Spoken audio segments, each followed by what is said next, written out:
Фатиме Фетај ја ослободи Даниела Рангелова, па таа најави влез во битка со лидерот на опозицијата Христијан Мицковски.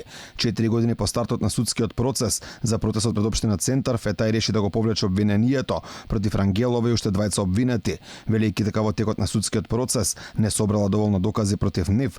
Рангелова, која гласаше на референдумот за промена на уставното име на Македонија, веќе подолго време е во конфликт со раководството на ВМРО ДПМНЕ, а сега директно најави дека влегува во дуел со Мицковски. Сега можам слободно да се пресметам со тие што ме обвинува во партијата.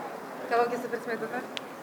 Вербално. Жал ми е што требаше 4 години да се докажуваме, но со овие аргументи сега излегува токму спротивното она што го тврдеше Мицковски компанија и сега можеме лично да се пресметаме на еден дуел. Фетај побара највисоки казни за обвинетите Груевски и Јанакиевски, што според одбраната е противзаконски со оглед на тоа што тие се обвинети како поттикнувачи. Имено обвинителката побара условна казна за Игор Бошковски, кој е обвинет за директен извршител на делото. Еленко Миланов, адвокатот на Јанакиевски, вели дека според закон поттикнувач не може да има поголема казна од директен извршител на делото. Работата е во тоа што не може поттикнувачот да одговара повише од директниот извршител.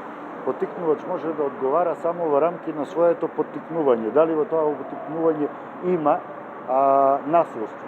Ако некој од она за што е поттикнат, а тоа е евентуално организирање на протест, го излезе од рамките на она за што е поттикнат, тогаш поттикнувачот воопшто и не би можело да одговара. Завршните зборови во судот ги дадоа обвинителката Фатиме Фетај и одбраната на обвинетите Никола Груевски и Александар Трајковски, кои побараа ослободителна пресуда велејќи дека нема сторено никакво кривишно дело од нивна страна. За понеделник е предвидено завршните зборови да ги дадат Милјана Киевски и другите обвинети.